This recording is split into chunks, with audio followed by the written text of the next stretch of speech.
Hello, and welcome to the Rag Company podcast. Today, we've got some special guests in the house. Lars and Ram, please say hi. Hey everyone, it's Ram here. Well, for those who don't know, these guys are from Colourlock, and it's safe to say you two know a thing or two or three or 1,000 about leather repair and reconstruction, all that good stuff. And we're just going to have a chat today. That's kind of the goal. And obviously I got Levi and Anthony here as well, but I wanted to make sure that this was something that we could talk about when it came to leather repair, that stuff. You guys are our experts. You're the ones we turn to. Brilliant. Thank you. And you're also in the far reaches of the world right now. One of you is in Great Britain. The other is in Germany. So there's definitely a little bit of a global element to this. And of course, with everything going on, we're tucked away in our homes. So if you wouldn't mind starting, maybe Lars, you could start. How are things at home? Oh, very well. No? It's nice. So normally I'm traveling a lot and I have one show after the next show, training after the next show. So it's nice to be home. I mean, the reason for this is very, very bad. Sure, yeah. But to stay home, to be by my wife and my kids is pretty good, yeah? Well, that's good, putting a positive spin on it. So hopefully things have been productive around the house then, getting some stuff done. New ideas for, say, leather care products or something, always swirling around, I'm assuming. Yeah. No. No, of course, I have time now to do some things what I normally can't do, and we have a lot of products in the pipeline. But if all of these products make sense in the end, that is the question. Well, that's ultimately the goal. Well, I was going to say one of the things is that Lars, you travel like 300 days a year. You're on the road. Yeah, nearly 300. Right? Like 220. Maybe, yeah. So, wife and kids are maybe excited, maybe not so excited to have you. I mean, it was fun at first, and then it all went downhill. yeah. Maybe they're excited for the first 2 weeks, but the other thing is your house to where your commute from your home to your office is 2 hours. Oh, 3 hours normally. So 3 hour drive. Yeah, normal traffic is 3 hours drive. And at the moment, it's very, very quiet in Germany. So, we have speed limit free areas. Yeah. So I can drive in 2 hours 15, 2 hours 20 at the moment. That's still a healthy commute. Oh yeah. People in California, 2 hours to go like 5 miles, but in your case, you're 2 hours because you're actually far away. You're doing 130 miles an hour, and it's still taking you 2 hours to get to work. Yeah. Hold on, just got to go to the other side of the country. Yeah. So Ram, how's everything over there in the good old UK? Well, things are good. Good as they can be. We're obviously under lockdown, and things are a little bit slow. People are sort of restricted to staying indoors, and so we're only allowed to go outside for essential stuff. People still go to work if you absolutely have to, but people are if you can avoid it, then you must avoid it, really. So I have been splitting my time between work and home. I've still been coming in every day, but just not been spending as much time in the office per se as I would normally. So yeah, and obviously in free time, I've been fulfilling a long-held promise to my wife of watching Suits. That's what I've been up to. I think we're all starting to between all the hobbies and stuff, even if you're a handy person, you're like, I get it. Everybody else is watching shows. I'll find a show and I just have to. Yeah. I just have to. So yeah. That's awesome. Well, yeah, I mean, in terms of kind of what's going on over here, I mean, I'm sure you guys are pretty caught up, but I mean, we in Idaho, we have quite a few cases in terms of the whole virus, but I think for the most part, everybody is trying to stay indoors, but It's still kind of crazy on how many people are still out on the road, and still how many people are working, and all the construction that's still going on. It's like we're affected by it, but I think we're still not at that point to where people are, I don't want to say not taking it seriously, but they're definitely still trying to find ways to continue to work and continue to do things. Because I think a lot of people here are obviously worried about their jobs and worried about paychecks and stuff. So, fortunately, we get to do a lot of what we can from home, minus everybody that's at the rag company packing. But I would say that, it's still pretty crazy just how many people are still out and about. And so I don't know if they've given orders that you guys can't go out walking around and things like that, but we still have a ton of people doing outdoor activities and hiking, more and than walking, usual, actually. And it's because they want to promote exercise. They want to tell people to keep exercising, keep doing that, obviously, to keep your immune system up. But we're finding that a lot of people are kind of congregating in the same areas and stuff. So like breathing heavily around other large groups of people. I think the first weekend after the lockdown in London, we had such an influx of people at the local parks here. It was, they were just overcrowded. Everyone and their dog was hanging around in the parks. People who probably literally never go to the park. Yeah. Well, and you guys had like a wave of people who decided that herd immunity was the way to go there for a minute, right? They're all like, oh, we'll just get everybody sick and then we'll get through it faster. It's like, well, well, a wave of people, meaning the government. I'm saying in the UK, it sounded like you guys had a particularly interesting streak going on there. Government decreed. Yeah, but since then, the government's obviously done. Put out a lot of help for that's people good. here. So that's been the saving grace, because otherwise I don't know how people would have and effectively small businesses would have survived. So you guys at least have the NHS, so you've got we've got the NHS. You've got stuff going on there. Here it's kind of you're on your own, bud.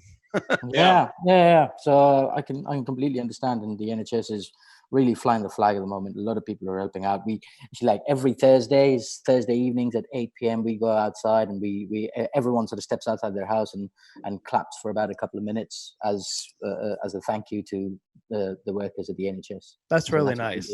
It's just little gestures like that.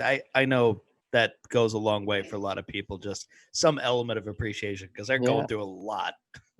But unprecedented times, right? I'm sure, in sort of 10, 15 years, we'll all be sort of looking back at this and looking at, wow, you remember that was crazy. It's like it's our Dust Bowl, our Great Depression, whatever you want to, kind of phrase it as. But, and everybody's got that story they could tell their grandkids, way down the line or something.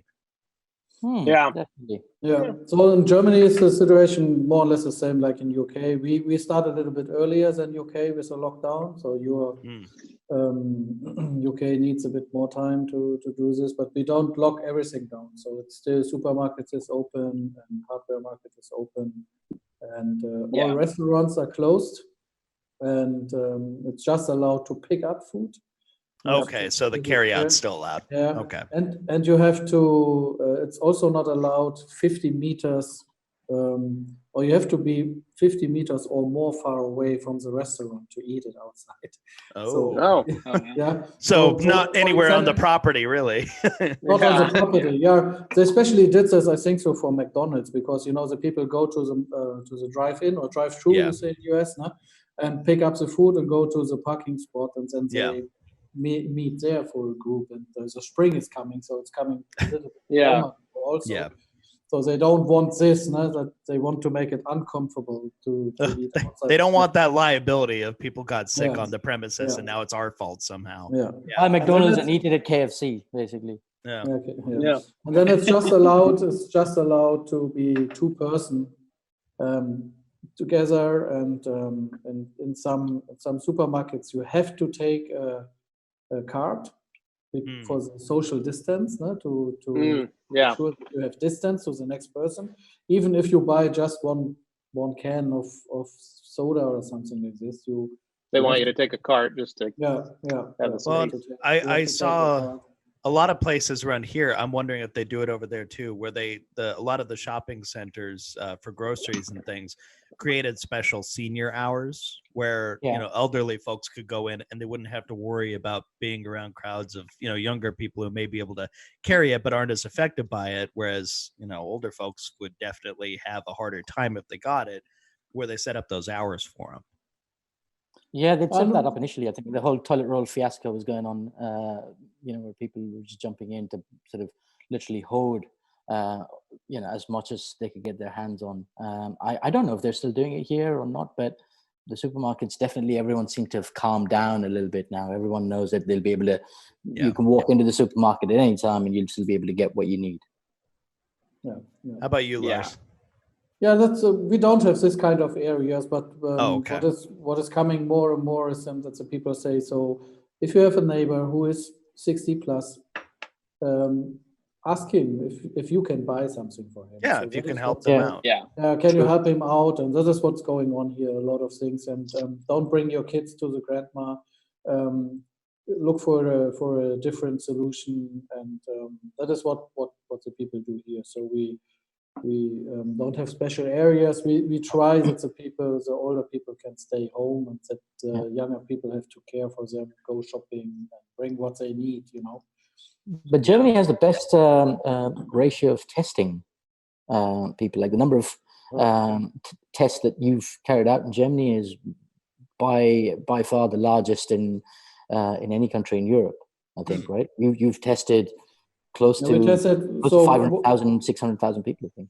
Now, what is in the news is that we are testing 50,000 per day. I don't know. Okay. I don't know if that's true, and they want to increase it up to. So next week they want to increase it up to 200,000 per day. Yeah. Wow. Well, you guys know how that test is done, right? Oh, that didn't look fun. So the test is not a fun process. They basically grab a swab, like a Q-tip, like a very long Q-tip, and they have to go up through your nose all the way to the back of your airway, essentially. Yeah. So you're going pretty much halfway to the back of your head, and you have to hold it there for, I think, a few seconds, and then you have to do both nostrils, and it apparently is not a pleasant thing to have done.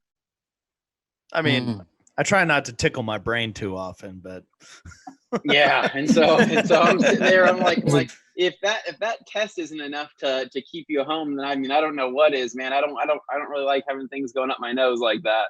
Yeah, just doing your part not to make things worse. That's really what it is. Yeah, I mean, my wife's from Spain, and things are really bad there. I mean, of course, Italy is a lot worse, but we were speaking to her parents, and they were saying that they've got a big ice skating rink in Madrid, right in the center of Madrid, and they're using that just to keep coffins with dead bodies in it. Oh, right, like basically a morgue, essentially. Yeah. So it's quite bad there. Yeah, and it is kind of crazy to think, because going back into the the age difference for a lot of the different countries, right? I mean, we have a lot of old people in the U.S., right? But it's very scattered and very, very, very large. But you have to think about the concentration of older people, over there in Europe and the U.K. It's a lot tighter. Everything's a lot closer together, and so there's, I'm just thinking of all the different complexes, and and even just walking around when we were in the UK, just on our trip over there last year, how many. How tight the quarters are, right? How tight everything is. And so it's really easy for a plate, for that to spread in that kind of concentration. Whereas, like you've obviously, been all around the US. We have places that are in the middle of, we call it BFE. I mean, that are just in the middle of nowhere, which are pretty, that could go without any cases, right? Like I'd say, like a good example of that is the drive from Las Vegas to Idaho, right? And in between that whole middle area of Nevada, there's small towns there. You'll be safe there. I doubt that there's ever going to be a case there because nobody's going there. And so as much as we joke Dane's around got his sweats places, on. Dane, you still got your pajamas on? Does he? I see your dog materialize in the background. I see your pajama pants materialize. Like, wow, all right. There she is. No, there she is. Yeah. So no, yeah, it is. So like here in Idaho, one of our largest cases is actually in the mountain. So Oh, yeah. we have Sun Valley, which is a very popular tourist destination in what they refer to the Alps of America, which is the Sawtooth Mountain Range. Put it this way, a lot of rich and famous people live up there or travel to there frequently. Arnold Schwarzenegger lives there. Bruce Willis lives there. Oh. Demi Moore. Shaq's up there a lot. Shaq's up there. One of the Kardashians lives up there. But that area has the highest cases Aaron of Paul, Peter coronavirus. Dinklage. Yeah. A lot of actors and stuff live up there, and that's been hit hardest. It's called Blaine County, and they've been hit the hardest out of the state. So, but just because of the area of people coming in. Yeah. I mean, I was reading about New York, and of course that's quite bad, right? New York is sort of center of it now, and we were talking with Dylan and Phil Yu from Detailer's Domain, and he was talking about his experience because he's in New Jersey, so he's not very far. He's right across the water from New York there, and his description of things was definitely they were doing their best, but the things are pretty tough over there right now. Yeah. But it definitely differs around the country in terms of the level at which people are, treating this. Here in town, like Anthony was saying, there's a lot of traffic out still. There's a lot of people out still. It feels more like a quiet Sunday in terms of the level of busyness, but it's still much more busy than I honestly thought it would be. Well, they just announced what I was just talking about with Blaine County in Idaho. It has more coronavirus cases per capita than Italy or New York. Woof. Because of how dense and contained it is. It's such a small population, but almost everybody up there is getting everybody knows everybody. So well, and it's a lot of they're either very wealthy or they're older retirees that are up there. Yeah. So if you crazy, have like a senior home or something, then it's pretty much a guaranteed like the whole thing goes. Pretty nuts.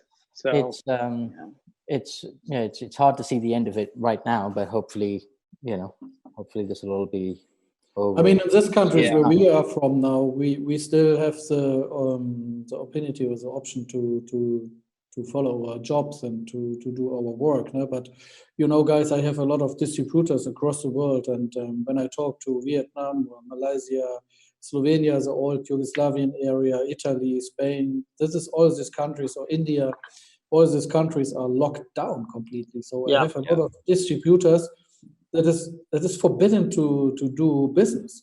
It's not allowed for them to go out of his flat or his house, and they have to stay home and can do nothing. It's not allowed to ship anything. It's not allowed to package and. So I'm really thankful that we have this situation in Germany and countries in West Europe, so Netherlands also, Norway, Sweden, and they still can do his job and work and earn money, but there's a lot of countries where it's not allowed. So from my point, I'm really thankful that we have this situation here, and I think in the US you still can work, and Ram can also follow up. No? I mean, everything is slowly and come down. Maybe it's also something good for the community on the world. That depends on the business you're in, certainly. Yeah.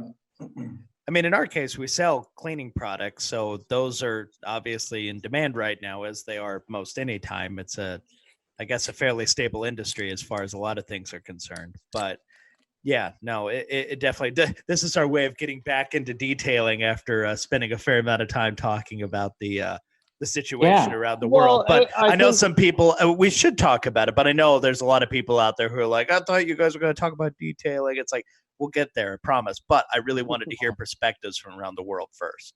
Yeah. So as far as that goes, Levi, go ahead.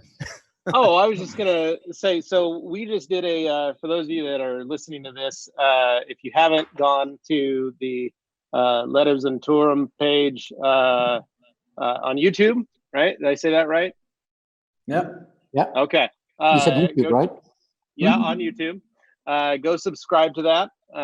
We just did a live, the three of us, me, Ram, and Lars, and then we had Terry from Australia on there. And we did a little live Q&A as well.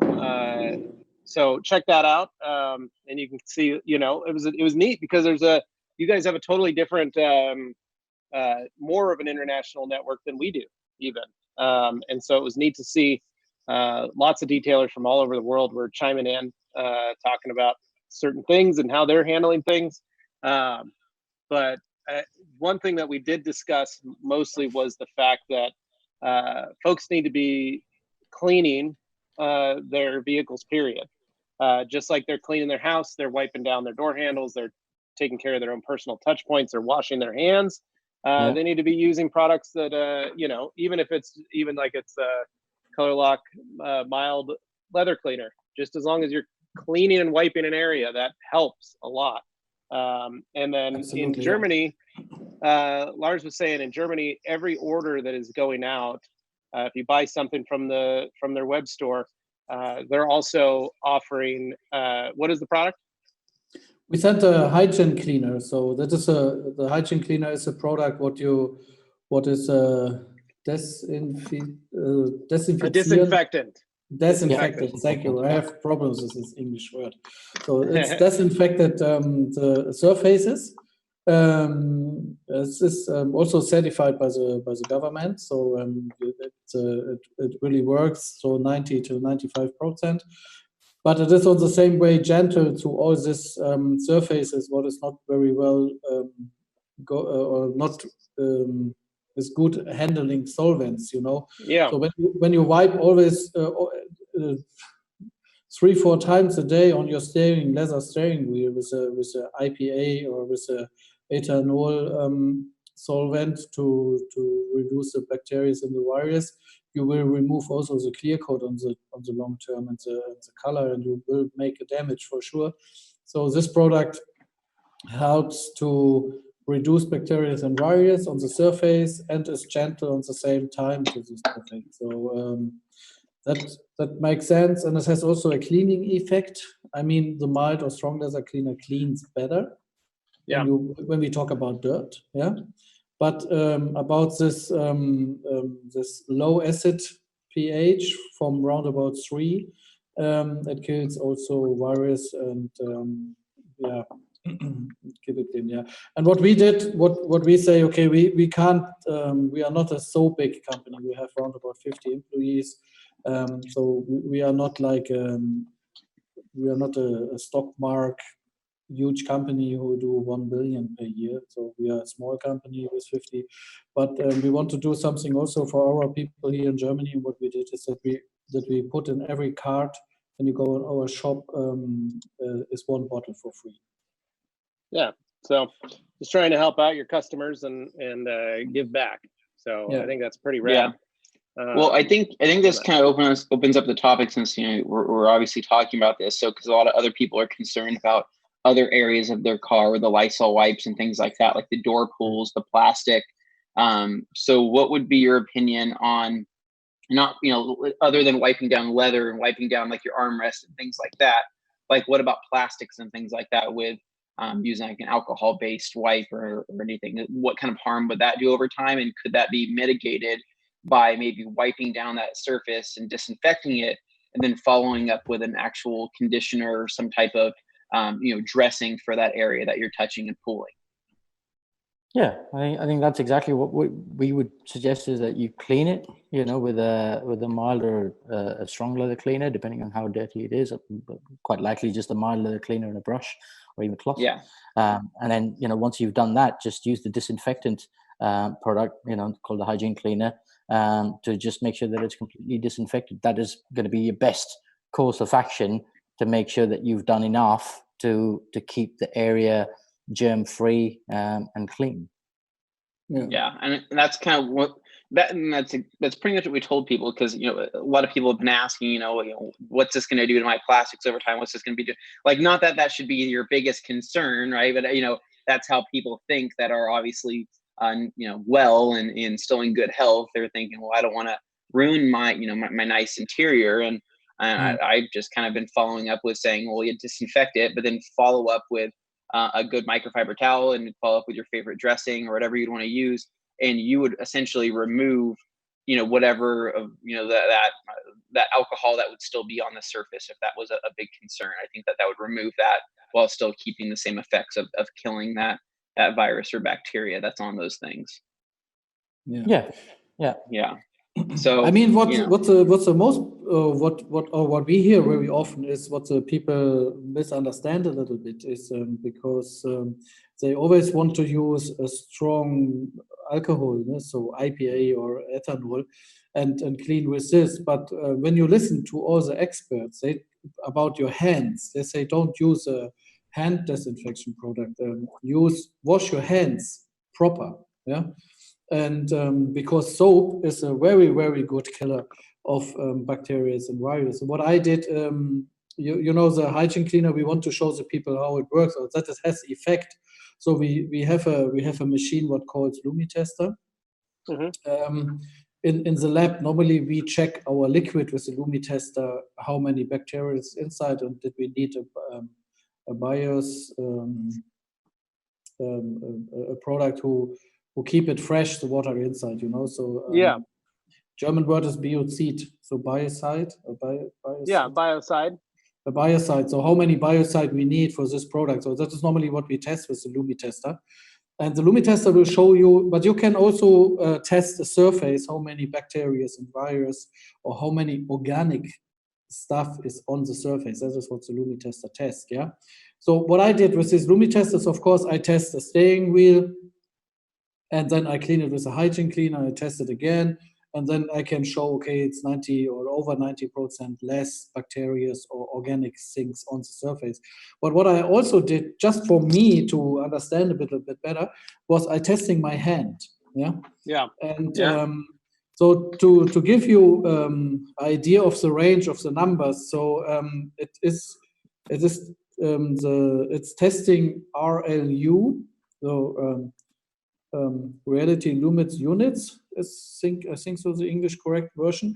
So for a chef who works in a kitchen and prepare food, he have to have 1,500 and maximum 3,000. Yeah. So I test my hand, and I had 70,000. So wow. Yeah, a lot. All right. So then I take a normal hand disinfection product with solvent, yeah, and I wipe it on my fingers, and I did it proper, I did it good, yeah, and then I tested again, and it was around about 3,000, yeah, 3,200 or something like this, but so still too much for a chef in the kitchen, because the highest level is 3,000, and that's what they want to have is 1,500. What I did then was I washed my hand proper with normal soap, and it comes down to 800. Wow. Just with soap. And this is what also my chemical stuff in the test lab and all of this, they all these people tell me, you not really you don't need solvent all the time. Doctors and people who works in the healthcare, they need solvent, sanitizer, and the solvents, that kind of stuff. But for yourself and for surfaces, the main thing is 10-seeded, yeah, soap and acid pH level. Yeah. And, so higher pH, a lower, more acidic pH soap. Acidic pH. And a 10-seed. So soap, when you wash your finger with soap, the effect is much more better than when you use a solvent based disinfection product. And that is the same with all the surfaces in a car or when you go to a Walmart and you will touch the trolley or the cart, no? Yeah, well, and that's also why if you've noticed, there's more wipes available when you go to a grocery store or a place like that, or like the foaming hand sanitizer. same theory is kind of behind it. They want to add the foam to help clean it, do a little deeper clean than what maybe the gel was used to do. And then the wipes are designed, it needs to wipe that surface clean. The material needs to come off of the surface in some form or fashion. And I remember when SARS happened, you know, it was a big deal. And that was when a lot of people were talking about, you need to wash your hands. And people were starting to talk about hand sanitizer, and why can't I just use hand sanitizer? And they said, well, hand sanitizer is fine, but the bacteria, whether you killed it or not, there's still some left over, and you've put it wherever you stopped wiping. So you may have a ridge of it on your hands or in your center of your palm, or they're like, and so they said that if you do use hand sanitizer, you still need to have a towel of some sort, or even your clothes where you're wiping, you've got to wipe your get rid of the hands germs from the surface. because you've got to get them off the surface. You may have killed some of them, but you still need to remove most of them. And so it's that wiping that is also key to that. So good soap and a nice wipe, basically, is what you need. But that's at least the easiest way, and that's why we've been telling people is you know, don't make those claims. Don't make the claim that you're going to disinfect and heavily sanitize and remove the virus from the vehicle, because that's not the smartest course of action, because literally you don't know, because there's no testing that backs that up. Exactly. Right. You're promising something that you probably can't even deliver. You don't even know if it's true to start with. Yet at the same time, it's also important not to go overboard and try to make things too complicated. It's just simple. Just, you know, keep it clean, you know, and you know, disinfect it. And if you give people a false sense of security, all you're doing is endangering them. So what, you're supposed to be good after that? I don't see. I mean, nothing is 100%. Am I right, Lars? I mean, this is something that we were speaking earlier as well. There's no product out there that you can use that will give you 100% result. There isn't. This is by nature law impossible to do. Because you on your hand to come on zero is not possible. It's an organic surfaces, and the same with leather. It's dyed, but it's organic surfaces. Of course, on plastic or on metal, you can come down a little bit more, but it is still some organic, some bacteria, but also some virus is still always on every surface. The only thing is what you do by the disinfectant is that you bring it at this moment a little bit down, but it will grow again.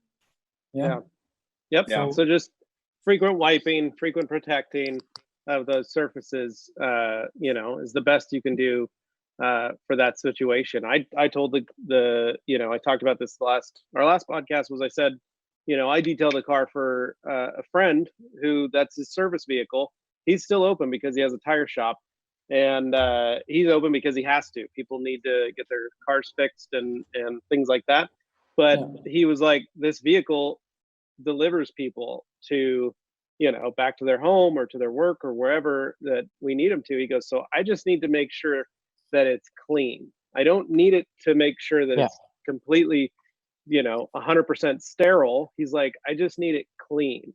So he goes, because my team is wiping down countertops, they're wiping down touch points, they're wiping down their computer screens. I need the truck wiped down, basically. And the truck was clean, but I just went through the process of, you know, I used a lot of the mild leather cleaner and the brush, and just created a nice, you know, used a good scrubbing and leather or action with the leather cleaner on all the plastics and vinyl and everything on the door panels, the dash, you know, everything that they were going to grab onto, the steering wheel, all that stuff, just to make sure that I was basically in my head recreating that hand washing where I'm getting a good amount of that surface cleaned and ready to be taken care of. Also, interesting to sort of note that I think by the time, you know, we go back to normal life, I doubt we'll have a cure or a vaccine that will be out. You know, I don't think. You know, they're saying that that's probably about 1.5 years, 2 years out. They might, you know, things might accelerate and things might happen a lot sooner. But I think we're not going to be able to stay in a lockdown situation for that long, right? So we're going to have to come out and we're going to have to carry on. So it's also important not to sort of overthink it and overcomplicate it. Yet at the same time, not be reckless and not do anything about it too. Yeah, the smart strategy would be to kind of space it out where you do kind of lock down for a period. You open up a little bit, but it's not like crazy, just full on open like it previously was. It's going to have to be like rolling lockdowns for a little while so that you can minimize the impact or at least isolate it a little bit.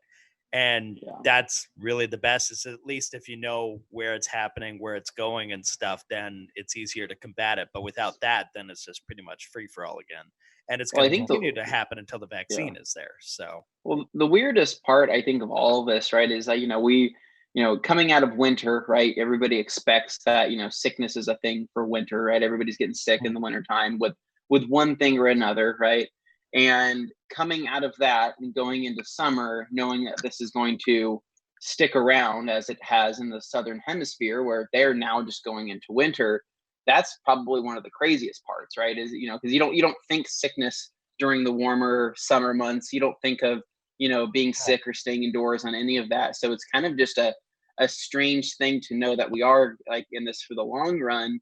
And, before you know it, we're going to be in fall again. And hopefully by fall, there's an insane decline or a drastic difference. But, as you said, Ram, it's still, we still have months and months of testing, right? But then you have to do more trials, you have to do more stuff, because we've all seen the zombie movies where a vaccine, ends for the worse, not for the better. And so there's still just kind of a lot, but it feels weird knowing that we're going into this more fun, more lively time, with still the intention that, hey, we're still going to be indoors, we're still going to be doing a lot of the isolation stuff. I don't think that's going to stop people from detailing necessarily, but a lot of people seem to want to do it anyway. No. And especially like people wanting to learn to do it for themselves. If they're isolated and they want to, do something like that, they can still order online and have stuff brought to them.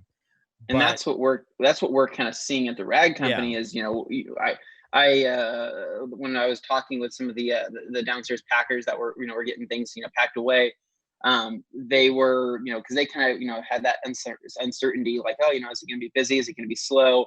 And it was about 2 weeks ago, I said, I told them, I said, hey, I think that if anything, you're going to have a lot of people at home, with not a lot of stuff to do. So they're going to want to tackle these detailing projects that they've been wanting to do.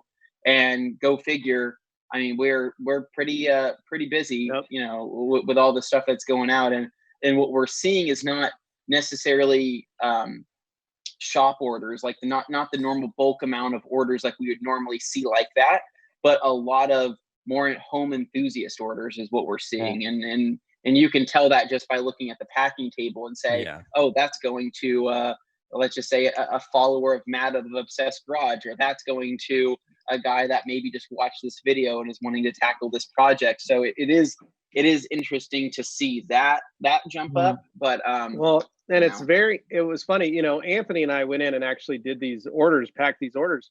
I mean, we had one customer buying one towel, just one drying towel to dry their car up. And it was like, they're probably either just going to wash it for the first time, and they thought, wow, I'm going to just grab this towel to try it out and see, I've been wanting to people who are buying, a couple packs of 4 or 5 different types of towels and a couple gallons of product, and it's fun to see that, everybody's got an order of something, whether it's a pint of one product and then 3 or 4 towels, or a couple pints of these things and this, or they're mixing and matching stuff. So it's been interesting to see. And then our Amazon orders have been really well, especially because, Amazon closed down and we've had to kind of start doing Prime by us, where we're shipping it from our location. And because Amazon's not bringing extra stuff into the warehouse to make room for, that's the same in Europe. That's the same in Europe. So, but we've been doing FBM, and that has been just as equally as busy as our online store, which so ragcompany.com. So really amazing to see that, and I mean, I think we're all guilty of this, now that we're kind of, like the rag company, me and Anthony and Dane are kind of on a modified work from home, because we still have projects that we have to do at the rag company with our new studio space to work in. So we're still kind of going in and working, but the majority of it is trying to just be here at home, work on what we can get done. But does that mean the entire first floor of rag companies sort of working from home? Yeah, or the second floor, upstairs is working upstairs. from home. We call it upstairs. Let's make that be easier. Yeah, upstairs and downstairs. So yeah, basically all of upstairs, they've asked us to work from home as much as we can. So those of us that have that capability, we are. I mean, if you see where I'm at, I'm in my garage with my freezer acting as my desk. So my deep freezer has, my tablet on it. I got my laptop and I got my phone here. And I've got chargers attached and a little space heater because it's really cold this morning. But that's where we're working. Dane has went and set up his home office at his house. Anthony has set up his. Even some of our team members unplugged their work computers and took them home. Wow. We just tried to make it as easy as possible. But then also every morning meeting we've had, they've asked for volunteers because we're so busy. And we are trying to cycle those employees that are, on the main packing teams. We've tried to cycle them. So that way there's not that many people always in the building, but we're also offering overtime to some of those employees to go like, hey, look, we're going to cycle you guys, but we want to try and make it as best as possible so everybody's still getting their 40 plus hours a week. That way no one has to go hungry, so to speak. And you guys have got so many detailers, like professional detailers that you work with as well. They're your customers. Have you spoken to them and have you seen there's a lot that affected their business? Yeah, and I've been doing a lot with the IDA, and so a lot of it is that there are folks that are having they're shut down. Their state has deemed their business non-essential, and they're forced to close. There are other shops that have modified it in the sense that they've told customers, look, here, just drop the car off, put the keys here in our drop box. They technically can still go in, grab the car, pull it into the bay, close the doors, never turn on an open sign or look like they're open, but they can still get their jobs done. And so that's, a lot of them are kind of doing that, kind of in secret, so to speak, just because they need the work. There are other folks who are saying, sorry, I got to work. But then there's other ones that are going, you know what, we're going to close down. We're going to try and do what we call flattening the curve, and we're going to try and do the best we can. Some shops are paying their employees for those 2 weeks. Some shops are asking their employees, they're basically laying them off so that way they can, collect unemployment to help out. And the government has put out a stimulus program to help. It may be a couple more weeks before anybody sees that. Yeah, so it'll be a minute. For those that are, affected, where, Carolyn went to Walmart the other day to pick up some items for the store, some hand sanitizer, some soap, some things like that, some wipes, things like that, to restock the store for the employees to have. And she met a girl and that was a checker at Walmart. And she was like, wow, you did such a great job today. I just want you to know, thank you. You were probably the best checker I've ever had. And that gal said, thanks. It's my first day. I lost my job at this restaurant and I, got a job at Walmart because I need to work. And so there are folks that are, trying to get other jobs just because they can't be unemployed. They can't, be out of work right now. And so the rag company is we're very fortunate in all our customers that are continuing to purchase products, that are continuing to be able to, we're thankful that we are all still employed and we're all, have a paycheck coming in. So, I mean, we're really trying to minimize the number of strangers essentially going through the building, or just, any more people going through the building than have. Yeah, we did close just the trying storefront. to cut down on that. Yeah, we did close the storefront. So there's no walk-in business anymore. Correct. so we're trying our best.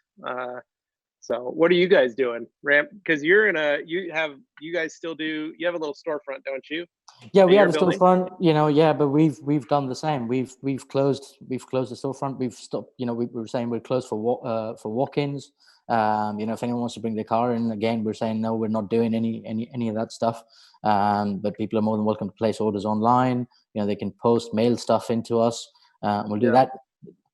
Pretty much just restricting the number of people who come inside the building. We've got a huge bakery right across from us. Lars, it, and they've got, every evening they have a queue of people standing outside, right? And they've got no place. They've got so much stuff that they've had to order, like supplies, like flour and, a lot of other stuff that they use. They've got no place to store it. So we've lent them a little bit of our space just to help them out, because at the end of the day, what they're making is bread. So if we can give them some space, we're helping them out. That's all we can do, and that's all we're doing at the moment. That's a good spirit to have, though. Yeah, just helping out the fellow. Well, my sister-in-law, she owns a bakery here, and she was doing where they are offering. So they have any of the day-old bread.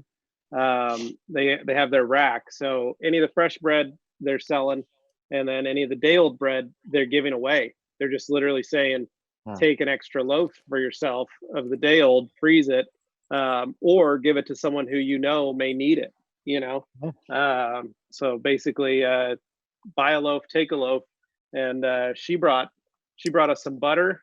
She brought us a couple loaves of bread, about 7 loaves, and we just walked around. Delicious. Me and the kids. Yeah, we put the gloves on, me and the kids, and put them in some bags and took them over to the neighbors and gave loaves of bread to everybody.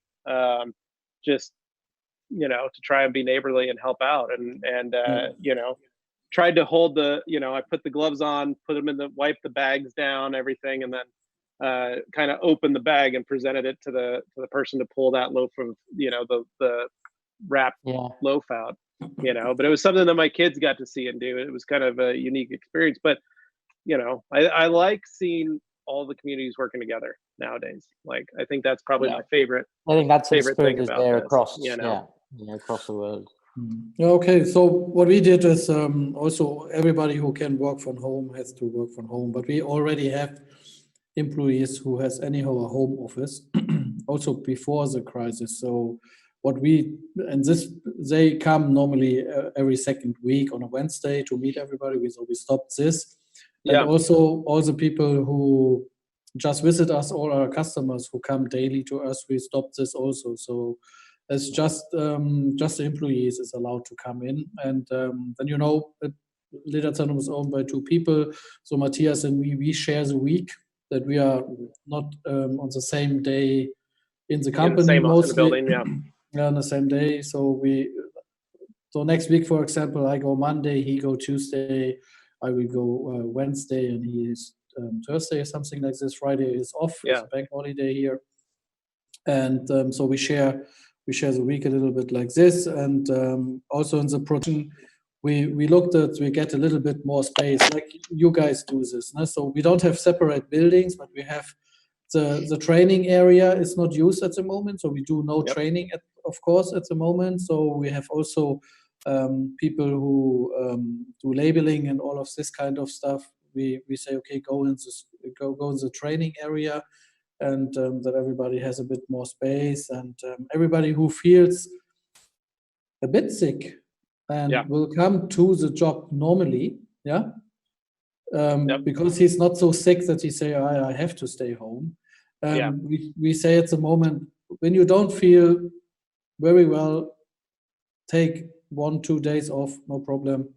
Better to be always healthy, and you know what I mean? So normally the people say, I have a little bit a cold, just a little bit, and I will come to a job to work.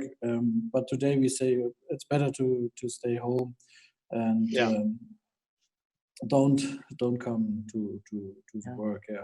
So about the orders, I can say, of course, car industry, furniture industry, and all of this is 0. everything is shut down or locked down in Europe. Also in the US, I know. So I have contact, to the BMW guys in Spartanburg, closed. The Volkswagen plant is closed. Mercedes plant in Alabama is closed, and also Volvo in North Carolina is closed. So everything is closed. So we have zero order from this. Also, all the furniture and car industry in east part of Europe, so in Poland, Czech Republic, and then everything is closed. So we don't have any orders from these companies, but we still have orders from end customers, from detailers, and.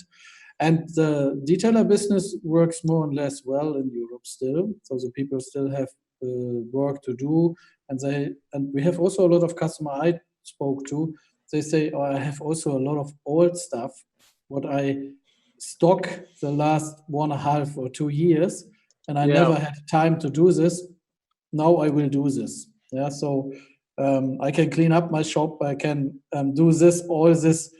That's more or less not. Jobs from friends or something. Not really from customers, more friends. So you know what I mean. So they do this now, and then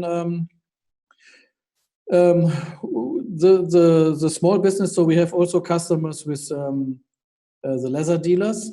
That is very worse for them, because every bigger projects in hotels and restaurants, because hotels and restaurants is closed in Germany or across Europe, no? So of course they keep the money because they don't know how many turnovers they do this year. So they stopped every project, every renovation project, everything. So all the leather dealers don't have any business now at the moment. That is a problem. And all the people who do upholstering, we have also customers who do upholstering jobs or trimmers. All of these guys, they have hard time at the moment, really, because I mean, that is the invest, and the invest things everybody stopped. So, but detailing is still okay. So the people can still do something, and but the detailing is seen in Germany is very, very small in compare to UK and also to the US now. Yeah. And I was kind of discussing in a previous podcast we had done this week where, it is kind of hard because you have a few parts of the economy that are effectively stopping. Things just can't happen because they require some sort of actual interaction in person, or some kind of, building development, something like that. But if the other part of the equation doesn't also pause, then you run into economic catastrophe that way. So you have all these battling elements of people like, do you pause the economy? Do you let it continue?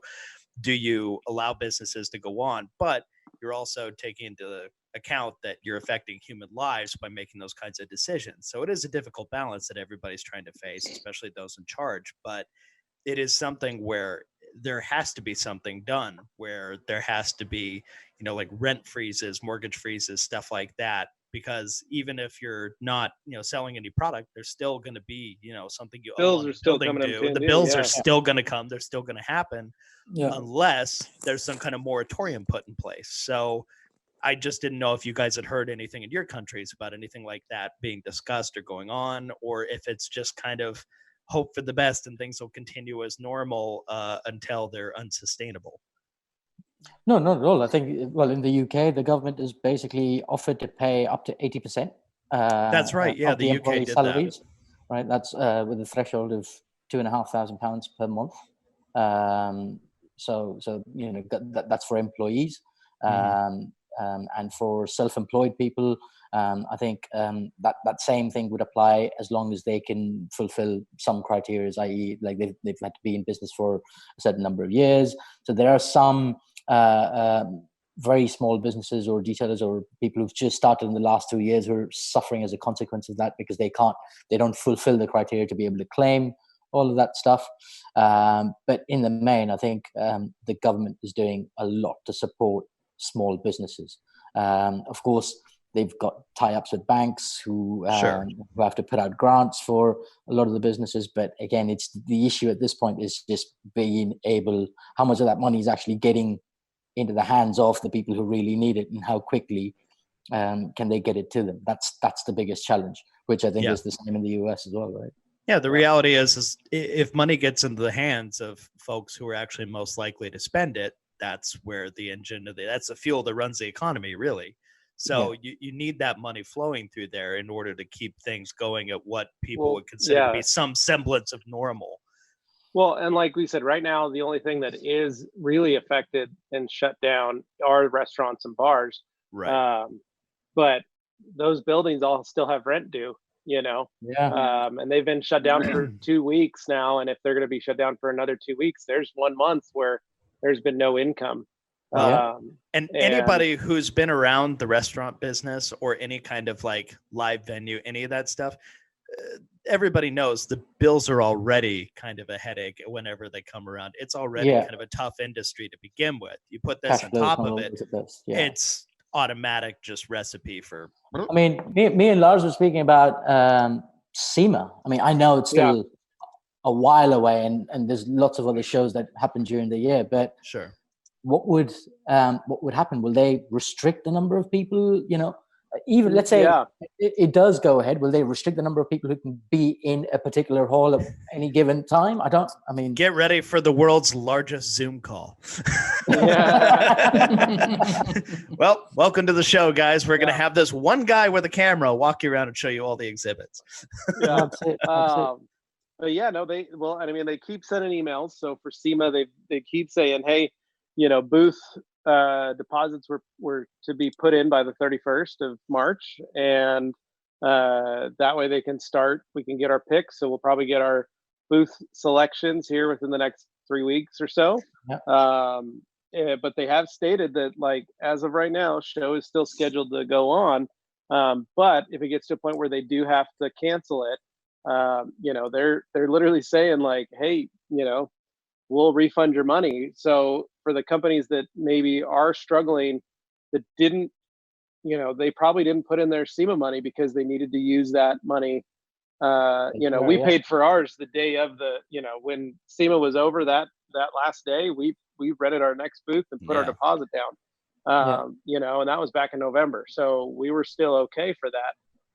But for some of those companies that maybe they were going to wait till this month to do that, they probably didn't have the money to do it. So those companies may not be at SEMA. And, SEMA has a rule. You get 1 year off is all before you lose your grace spot. period. So before you lose your pick seniority. You built up your seniority points, But they give you a 1 year grace period. So I'm sure they're going to have to be extending that to a lot of folks.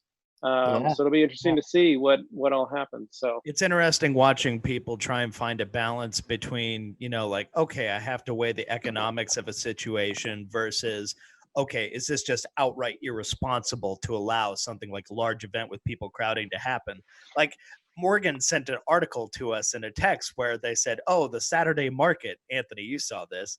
The Saturday market will be open here in Boise. It's like, what are you doing? And the Saturday market is like an open air tent thing. It's on a crowded street. It's all very close together. And they're like, we'll be responsible, distancing, all that stuff. It's like, no, you're just saying that. That won't be at all. That won't be the case at all. It's impossible. It's a social distance. It's literally they're panicked and they're just like, we need this money. So they're trying to force this situation. It's like, you're just going to make things worse by doing that.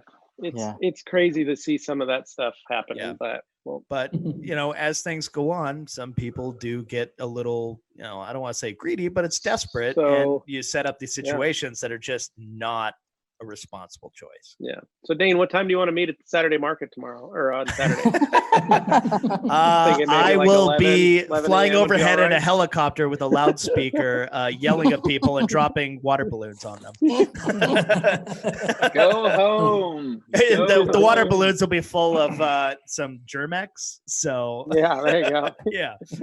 What's happening with the Boise Fry Company? Is that open or is that closed? That is closed. They're doing takeout orders. You can still do takeout. Okay. That's fine. Most restaurants have takeout available still, so that's a plus. Yeah. Oh, dog wants to go. The dog comes here. That's the same situation in Germany. Yeah, you can pick up food from the restaurants, and I think that is also what we have to do now. It's not so common or popular in Germany to pick up food like you do this in the US. We don't have so many drive-thrus like you, but I think it's a moment really we have to help the restaurants and go a little bit more out and go to the restaurants, pick up the food that they have a little bit come in.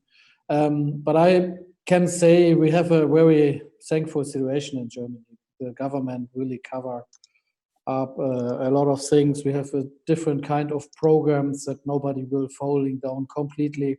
At the moment, it's also not allowed to kick somebody out of his flat when he can't pay about the virus crisis. It's a special law. The companies who has come in down more than 10%, they can shut down the company for until 1 year. And the government will pay 60% for single person and for families 67% of the salary, for example.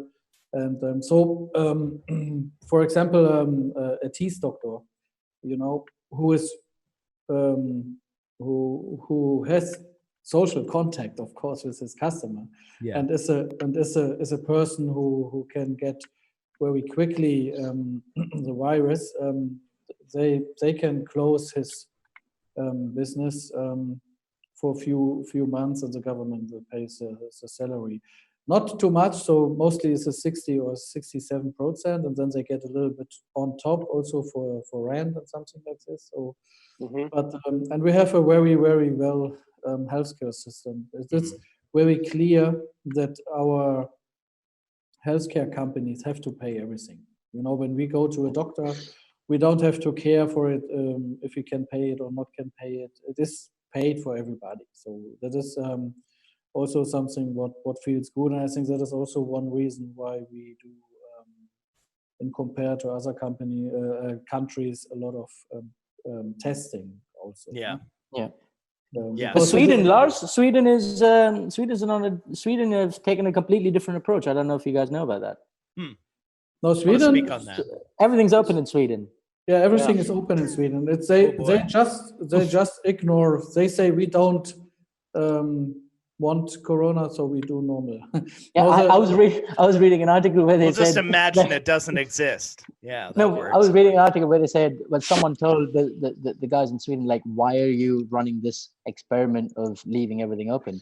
And the response that the guy gave was, well, we think the whole world is actually running an experiment by closing everything down. It's not necessary. Well, I mean, it's only necessary if you have a conscience and you want to actually try and save some lives. Well, but they've got a valid reason as well. They do have a valid reason. No. So Sweden say they can cope with it. Their hospitals around about 80% will get this virus anyhow. Yeah. And to survive quickly, just do all the normal things, go normal working. Which goes back to where I was poking fun at the herd immunity thing earlier, which was basically people who were like, okay, yeah, no, there's going to be a percentage. And they talk about percentages and all this stuff as if it's no big deal. Remember, when you actually break it down, if you throw it into layman's terms, you're talking about human lives. You're saying people, people are going to die. And they're just kind of hand waving it like it's nothing. And that is not but Sweden, cool. That is not cool. But Sweden if your government, just kind of goes, that lets you know like how important you are. Yeah. you're a statistic. Yeah. Tough, bud. But the Swedish government say the healthcare system is so strong in Sweden, and that is a plus. If 25 or 30% needs a high technology hospital bed, I don't know the real English word. They're in a much better position to do something like that than other countries, especially one like ours. But guys, Sweden is 10 million people roundabout. Yeah. It's like 14, a state here. Yeah, it's like a state. Yeah, and they have space. Yeah, it's a European country. Yes, it is. But they have space. It's a big country. It's a large area. Populated. Yeah. Yeah. So they don't. So that is a completely opposite situation. We are over 80 million people in Germany, and we have less space. And compared to this, the same situation in UK, you are 60 million, I think so, and and in the US you are over 300 million. So that is not everything is the same situation. But when you see how it goes, so sad. Oh, it'll be interesting to watch that then and see, what kind of stats come out of that. You hope all the stats are accurate, but that would be interesting to see. Guaranteed there are going to be people affected. There's no avoiding it, but at least they're acknowledging that fact.